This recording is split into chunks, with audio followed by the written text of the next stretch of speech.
de observar las palomas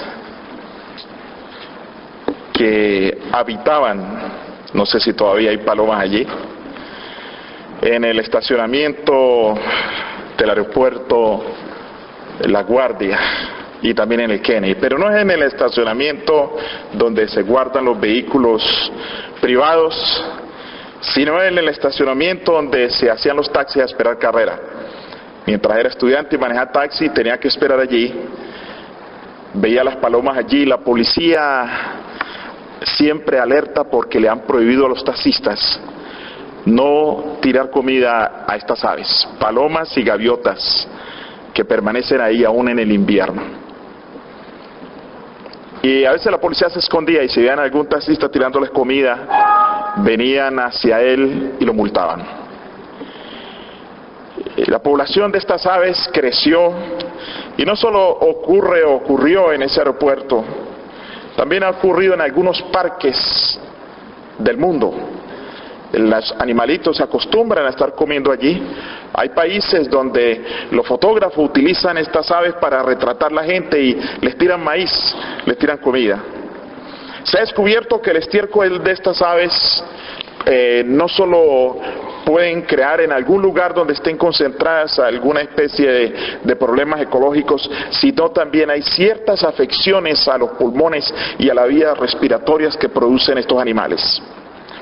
Pero uno de los problemas más grandes que han causado es que cuando ya no se les da más comida, estos animales al crecer en ese ambiente pierden la capacidad de buscar el alimento.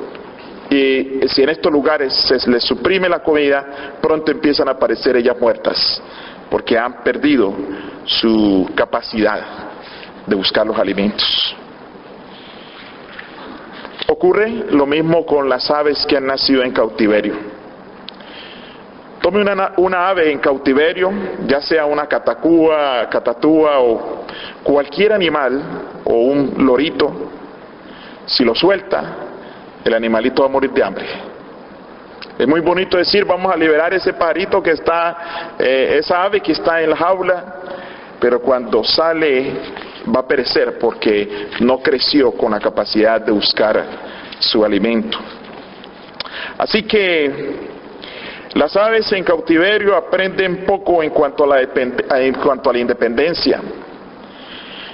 Y de la misma manera puede suceder, ha sucedido en la historia en lugares donde ha habido esclavitud, donde ha habido personas que han estado prisioneras. Y la Biblia nos narra de unos jóvenes que fueron llevados a cautividad, aunque no nacieron en cautividad. Es muy conocida la historia en Daniel capítulo 1.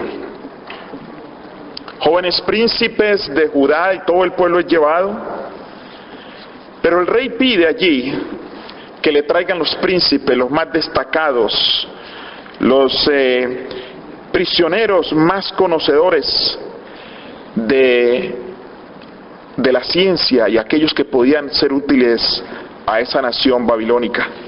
Así que fueron traídos a la tierra de Sinar. Y luego estos jóvenes son llamados ante el rey.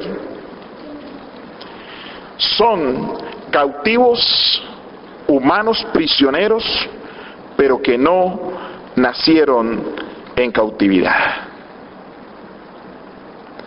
Pero hay algo interesante en esta historia,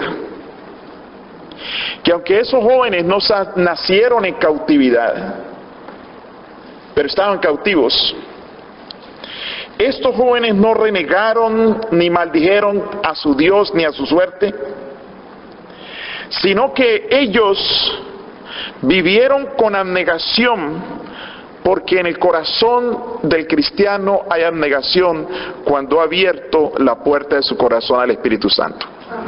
Hay abnegación. Abnegación es una palabra quizás obsoleta en el mundo de hoy. Yo no sé si la palabra abnegación tenga espacio en los labios de los psicólogos modernos. No sé si algún psicólogo moderno le enseña a la gente, se han negado. Por el contrario, siempre se le está pidiendo a la gente de que usted tiene derechos, usted puede hacer esto, usted puede alcanzar aquello, y a la persona se le inyecta la estima propia para que sea como un medicamento que le anima. Pero en términos cristianos, la estima a Cristo es lo más importante. Que la persona estime que Cristo es capaz. Que la persona estime que no puede, pero que Cristo puede en él. Así que estos jóvenes son llevados a un lugar extraño para ellos. No sabemos si alguna vez uno de ellos fue enviado ahí como diplomático por el reino de Judá o como embajador en algún momento, no lo sabemos. Pero pensamos que estos jóvenes, de acuerdo al contexto, es la primera vez que estaban en esta tierra extraña. Pero lo más interesante es cuando a estos jóvenes, cuando son llamados y casi vamos a decir obligados a adorar un ídolo por capricho del rey. De estos jóvenes se esperaba una fidelidad ciega al rey, puesto que el rey les había dado unos altos cargos. Usted se imagina una persona prisionera que llegue a un país, traigan un prisionero, como en este caso lo llevaron prisioneros, pero allí les dieron altos cargos. En sí estaban en tierra extraña, pero tenían altos cargos, suponemos un alto salario también. Pero ellos, en medio de toda esta comodidad, en medio de todo este salario o las riquezas que podían tener, de una cosa estaban seguros: que ellos no iban a comprometer su fidelidad a Dios por asuntos o cosas terrenales. Permanecerían bien firmes. Hoy es difícil encontrar en el mundo personas que ni se compran ni se venden, como dice la sierva del Señor en el libro de Educación Cristiana. Casi en todos los lugares del mundo, los gobernantes llegan a esas posiciones por obtener nombre y dinero,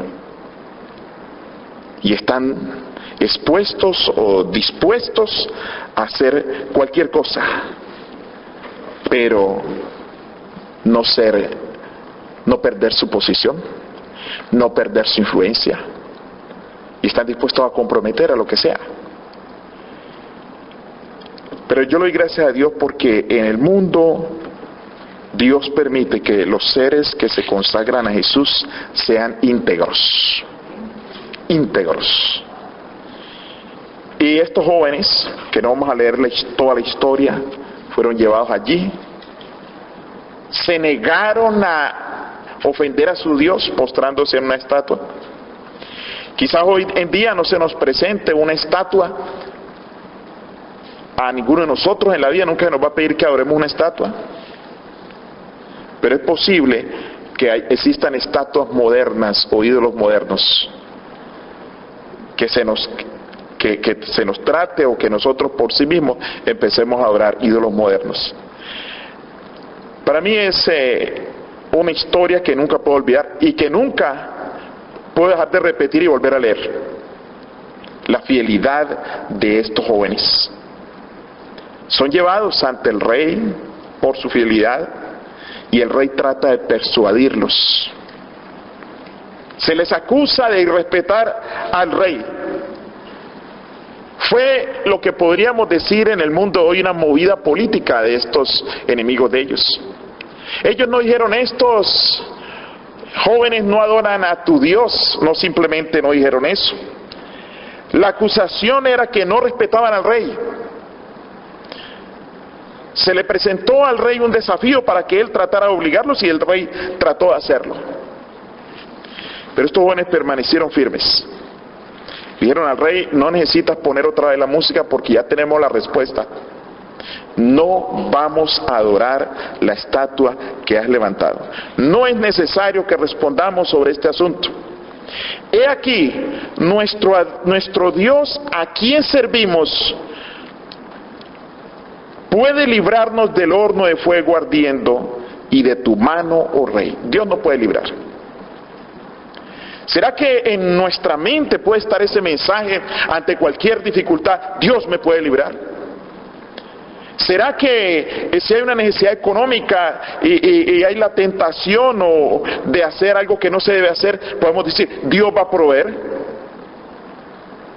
Jesús hizo la pregunta, cuando el Hijo del Hombre regrese a la tierra, ¿hallará fe en la tierra?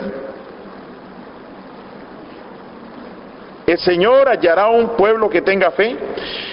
Y aún más, estos jóvenes van más lejos, dice, y si no, es decir, si no nos libra Dios, es decir, aunque tengamos que morir, sepas, oh rey, que no serviremos a tus dioses, ni tampoco adoraremos la estatua que has levantado. No hay duda que estos jóvenes fueron educados cristianamente. No hay duda que la formación de estos jóvenes no fue de un día para otro. Y a veces yo me pregunto, si en el mundo de hoy se pueden formar jóvenes así íntegros y consagrados a Dios, que estén dispuestos a dar la vida. Hay bastante ventaja en el mundo en que vivimos, porque en el mundo en que vivimos, la tecnología, la abundancia a la que nos acostumbramos, a la que se acostumbra la juventud, a veces hace difícil que así sea. La tecnología crea dependencia. Yo sé que no sé si alguno de ustedes vivió en algún lugar donde no había electricidad por allá, en esas casas apartadas, donde todavía no han conectado electricidad, que hay que andar con vela. La gente ya se ha acostumbrado en lugares donde no hay electricidad. Pero nosotros sería difícil vivir sin electricidad. Es difícil. Hace algún tiempo hubo un daño en una cuestión reguladora en Colombia y se fue la electricidad y la gente, era horrible para la gente. En Manhattan también pasó una vez. Pero hay gente que dice, yo no puedo vivir sin el internet y sin el celular. Se me quedó el celular, estoy desconectado, puede pensar alguien. O yo oí un caballero diciendo, si no estoy con internet, si no estoy conectado, ya me siento mal. Y los seres humanos buscamos la comodidad. A las naciones desarrolladas, no solo aquí a Estados Unidos, a las naciones desarrolladas llegan migraciones de personas porque desean más comodidad. Hay personas que migran de algunos países sin necesidad, porque oyeron que en otros lugares hay más abundancia. Y yo he conocido hasta casos. Conocí un joven dominicano que estaba haciendo una gran carrera en Santo Domingo en ingeniería. No le faltaba nada, viven bien los padres y él también, pero dijo, me voy a presentar a ver si me dan la visa, y si me dan la visa me voy. Y vino a una ciudad y se le venció la visa. Un muchacho que tenía un futuro de ingeniero, un futuro asegurado, y ahora trabaja en un supermercado cargando mercados. Pues el trabajo no es deshonra, pero dañó su futuro. Otras personas de otras naciones, a Europa emigra mucha gente, hay gente con necesidad, pero esto es simplemente una referencia, es un ejemplo de que hay personas que desean más comodidad y más abundancia. Y se logra la comodidad y la abundancia, y lo que ocurre a veces con la persona cuando tiene mucha abundancia es que una de las cosas que le sucede es que le sube el colesterol, porque con el carro ahora ya no camina a ningún lado. Viene la competencia a veces crea estrés. Muchas veces se crean metas irreales. Las metas irreales causan problemas y a veces viene la frustración. En el mundo en que vivimos, la frustración abunda. Hay gente que se frustra, coge las cosas a pecho. He visto personas llorar porque un equipo preferido perdió, y hay gente que hasta llora por un equipo. He visto hasta cristianos tristes, deprimidos porque su equipo perdió. Aún hasta en las cosas que tienen que ver con la vida pública, cuando alguien quiere que gane un político, un candidato, y quiere que gane ese, y ese no gana, se siente mal y se siente deprimido. O sea que vivimos en una sociedad donde, además de ser rápida, se crean falsas expectativas y preocupaciones, a veces hasta innecesarias. Y estaba leyendo que 1 de cada 176 niños tiene, 1 de cada 176 niños de 6 años, los niños pequeños, que están en lugares donde hay cable, donde hay cable, televisión en cable, dicen que allí la tasa de autismo es más alta. Muchas veces todo se saca por estadística, a veces porque hay alguna razón, no sabemos por qué, pero allí el autismo es más alto. Los niños desde muy pequeños expuestos a la televisión. Este estudio se hizo entre niños de 3 a 5 años. Pero no solo a un niño quizá lo pueda afectar estar expuesto a estas cosas para su formación, el aspecto psicológico, como podamos llamar, o en lo que caiga el autismo, pero también en su formación espiritual y en su comunión primero. Si los niños, la juventud y los adultos se alimentan o nos alimentamos más de las cuestiones materiales, no va a ser fácil poner a Dios en primer lugar. Necesitamos poner a Dios en primer lugar. Necesitamos vivir más con el Señor. Así que estos jóvenes hebreos no tuvieron ningún temor. Fueron lanzados a ese horno, pero Jesús los hizo a prueba de fuego, porque no se quemaron. Dice que ni siquiera el cabello olía. Lo único que se quemó de estos jóvenes, lo único fueron las ataduras, porque dice que los tiraron amarrados de manos y de pies, pero después el rey, asustado, contempló a uno semejante a hijo de dioses andando con ellos, paseándose dentro del horno encima de las brasas. ¡Qué maravilloso!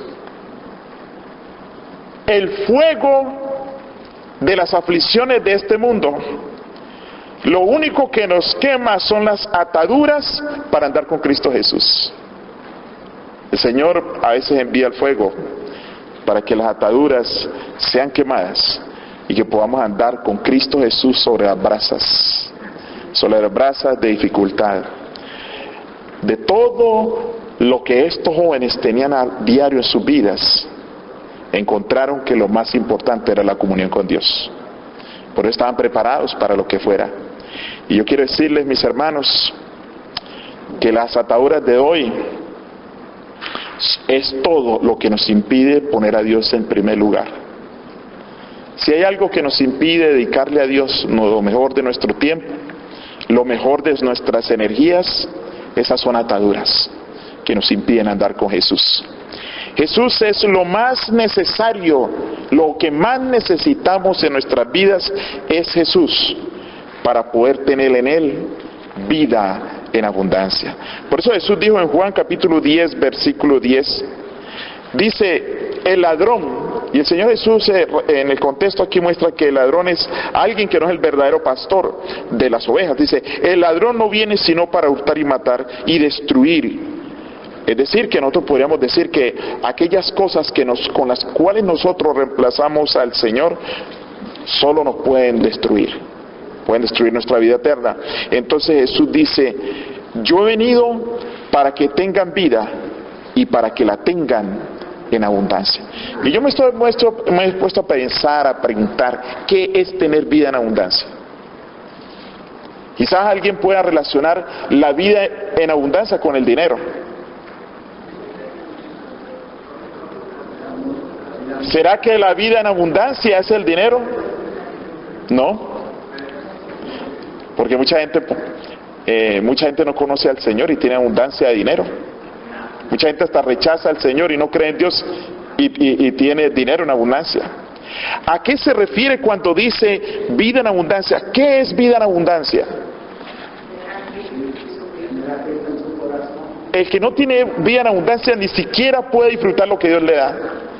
Una vez yo me puse a pensar cuando alguien desea tener una casa y logra al fin tener una casa, pero está en afanes y a veces ni puede disfrutar la casa.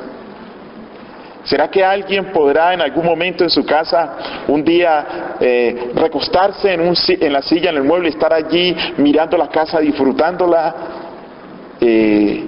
¿Será que alguien puede ir y disfrutar cada una de sus cosas con paz y con tranquilidad? Eso es vida en abundancia. Disfrutar a plenitud las bendiciones que Dios nos da. Disfrutar a plenitud la presencia del Señor. Estos jóvenes hebreos tuvieron dificultades, tuvieron pruebas. Y si nosotros vamos al libro de Hebreos, encontramos en Hebreos 11, dice que algunos fueron aserrados, algunos cristianos, algunos hijos fieles de Dios tuvieron que estar escondidos bajo pieles de animales. Y el Señor nos dice a nosotros que no debemos de temer. No debemos de temer. El Señor vino para que tuviéramos vida y la tuviéramos en abundancia. Y yo les quiero decir, hermanos, aún en medio de las enfermedades terminales, aún en medio de las necesidades económicas, aún en medio de las aflicciones, nosotros en Cristo podemos tener vida en abundancia. Vida en abundancia. Yo tuve que, en cierto lugar, tratar de mediar una relación familiar entre una madre y una hija. Y estamos buscando cuál es el problema entre esa madre y esa hija. Conflictos que tienen todo el día con conflictos. Y llegué a una conclusión que no la entendían. El problema para ellas tener ese conflicto largo que tenían, diario, estaba basado en que no les faltaba nada. Las dos compartiendo una casa que es de las dos, madre e hija. Y las dos con una jugosa jubilación o retiro, recibiendo mensualmente un salario, retiradas. Y cuando empecé a analizar, cuando salen de la casa van a lugares a que les arreglen las uñas o vienen a domicilio a arreglarle las uñas, llevan una vida tan descansada, pero el tiempo no se lo dedican al Señor y por eso tienen esos problemas. Yo les dije, si ustedes tuvieran que salir diariamente a ganarse el pan de cada día, sin saber si van a regresar con alimentos o van a conseguir alimentos, no tendrían tiempo para tener esas riñas que tienen. Pero les hace falta agradecer a Dios y pensar que dependen de Dios para poder tener entre ustedes esa paz, esa alegría. Pero el enemigo siempre trata al cristiano de ponerle trabas, problemas y dificultades. Aunque el cristiano tenga aflicciones, dificultades y problemas, puede tener paz en Cristo Jesús. Aunque venga la enfermedad y lo que venga. Dice el 1 de Pedro, capítulo 1, 1 de Pedro, en el capítulo 4, versículo 12, dice así: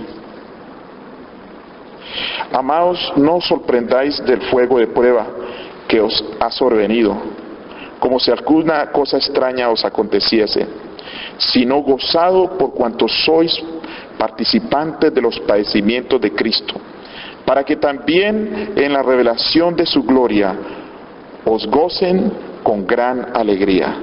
Si sois vituperados por el nombre de Cristo, sois bienaventurados, porque el glorioso Espíritu de Dios reposa sobre vosotros. Ciertamente de parte de ellos Él es blasfemado, pero por vosotros es glorificado. O sea, en medio dice lo que dice el primer versículo, que vienen las aflicciones, no os preocupéis, Pero cuando hablamos de aflicciones legítimas o de sufrimientos legítimos. Porque hay gente que sufre porque le falta alguna cosa que ni necesita. Pero hay gente que sufre por la pérdida de un ser querido, por un hijo que está perdido en el vicio, en el mundo, o porque son vituperados por el Evangelio, pero dice aquí, gozados porque sois participantes de los padecimientos de Cristo. Para ser cristianos de fuego como estos jóvenes hebreos, necesitamos leer las promesas del Señor en la Biblia, conocer las promesas de Dios. En las promesas de Dios encontramos el carácter de Dios. Cuando nosotros conocemos a nuestro Dios y confiamos en Él, nosotros podemos ser cristianos a prueba de fuego. Vamos a leer unos versículos más para que ustedes vean la promesa de la protección del Señor. Por ejemplo, un versículo muy conocido en Isaías, capítulo 41, versículo 10, dice: no temas, porque yo estoy contigo. No desmayes, porque yo soy tu Dios, que te esfuerzo y siempre te ayudaré, siempre te sustentaré con la diestra de mi justicia. Qué maravilloso es. No solo le fue prometido esto a Israel, sino que también hay promesas individuales en la Biblia. Por ejemplo, a Jeremías. En Jeremías capítulo 1, cuando Jeremías se sintió un niño para ir a hablar por parte del Señor, dijo en Jeremías 1:6, y yo dije: Señor Jehová, he aquí no sé hablar porque soy niño. Y me dijo Jehová: no digas soy un niño, porque a todo lo que te envíe irás tú, y dirás todo lo que te mande. No temas delante de ellos, porque contigo estoy para librarte, dice Jehová. Y en el versículo 19 dice: y pelearán contra ti, pero no te vencerán, porque yo soy tu Dios, dice Jehová, para librarte. También tenemos promesas hechas en el Nuevo Testamento. Por ejemplo, al apóstol Pablo, en Hechos capítulo 18, versículo 9, Jesús le habla ya a Pablo y le dice: entonces el Señor dijo a Pablo en visión de noche: no temas, sino habla y no calles, porque yo estoy contigo. Qué maravilloso es saber que la promesa del Señor que está con cada uno de nosotros, y ninguno pondrá sobre ti la mano para hacerte mal, porque yo tengo mucho pueblo en esta ciudad, fue la promesa a Pablo. Y esa promesa a Pablo cuando se convierte esa promesa en una realidad en nuestras vidas, hermanos, hacemos una pregunta, y este es el último versículo: cuando nos convertimos en cristianos a prueba de fuego, viene a nuestra mente la misma pregunta que en una ocasión el apóstol Pablo se hizo. Se pregunta en el capítulo 8 de Romanos, en el versículo 35, dice: ¿quién nos separará del amor de Cristo? Ahora, ¿qué es el amor de Cristo? El amor de Cristo no es un asunto de conocimiento, de solo conocer la Biblia. El amor de Cristo es estar a diario sintiendo que Cristo lo ama y que está contigo. ¿Qué nos separará del amor de Cristo? ¿Tribulación, o angustia, o persecución, o hambre, o desnudez, o peligro, o espada?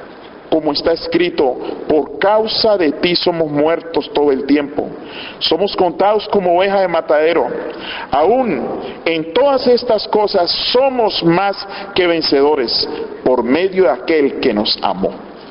Nosotros no podremos ser vencedores sino por medio de Cristo, no por nosotros mismos, sino por medio de aquel que nos amó.